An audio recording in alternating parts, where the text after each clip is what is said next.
What else did I ever say I wanted to be when I grow up? The only thing I ever told anyone that I ever wanted to be was I wanted to be a baseball player, and I wanted to play shortstop for the Atlanta Braves. I didn't know at that time that they wouldn't let me continue on in Little League because I was a girl. I remember crying so hard and asking my mother if I could cut my hair off. So after Little League, they told me when I couldn't advance, they said, well, you can play softball. I was like, softball's for girls. I played first base. I batted cleanup. I never hit under like 350. I was really good. I was the only girl on my team. I made the team and my big brother didn't. So to this day, I clown him. So I went to the field with my Little League team, and we actually had an opportunity to go on the field. And I was so excited, and I wore my cleats. We all wore our uniform, and I was so excited that I was running, and I slipped, and I cut my elbow, and I rubbed it as hard as I could, trying to make it scar. So I still have a little scar there from when I fell. My cleats, and I love it. So they tore down Atlanta Fulton County Stadium, but I still have my scar. It lives on. I guess I love baseball so much, I wanted it to be a part of me in every way possible. And I'll always remember it because I have a scar. I can't forget. I made sure I wouldn't forget.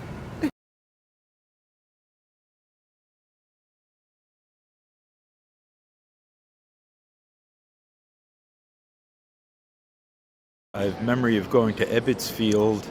I was probably 10 or 11 years old. In the middle of a city, you're suddenly in the country. Everything is green. As I did a few more times, I went with the Long Branch, New Jersey Plumbers Association. Mostly Jews and Italians. I guess there must have been Irish guys too, but it had a certain working class ethnic feel, and they knew how to be not overdo being nice to a little boy, but I always felt good. It's mostly plumbers.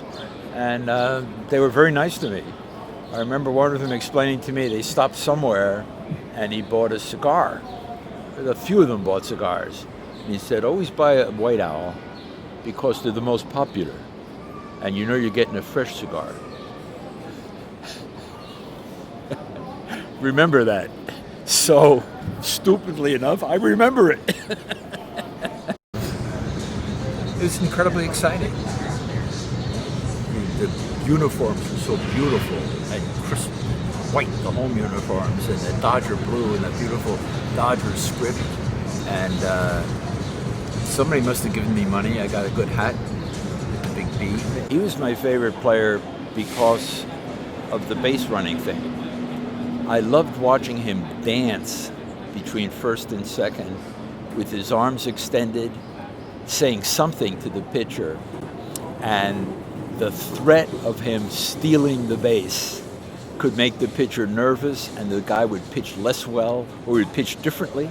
The artistry of the teasing and the ability to follow up, even the fact that it's called stealing second, that breaking the rules in a way that's also authorized, and having the chutzpah and the ability to break the rules or to break convention, to do something legal that is also called stealing. I love that. He definitely was my favorite player because of his daring.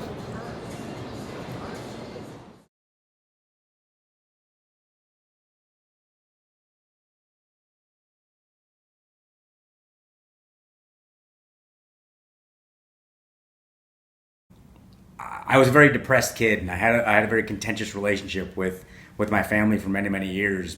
My dad is an immigrant to this country.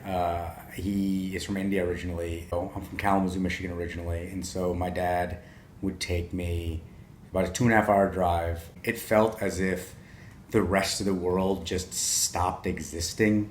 The only sounds, the only smells were just baseball. You know, you had a little 3-hour escape from the universe, and we were like in a little black hole of Tiger Stadium.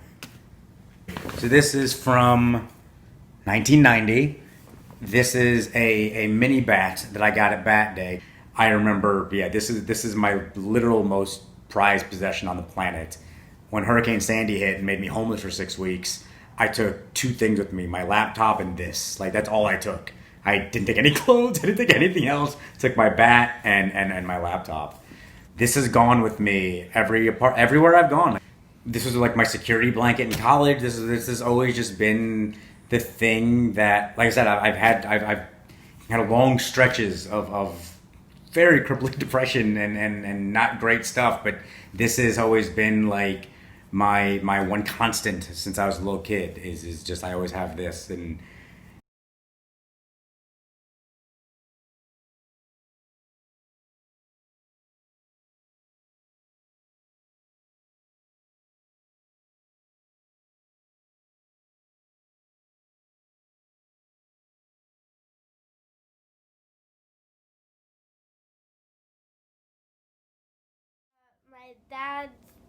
My dad had to go to a meeting in St. Louis, and I came with him.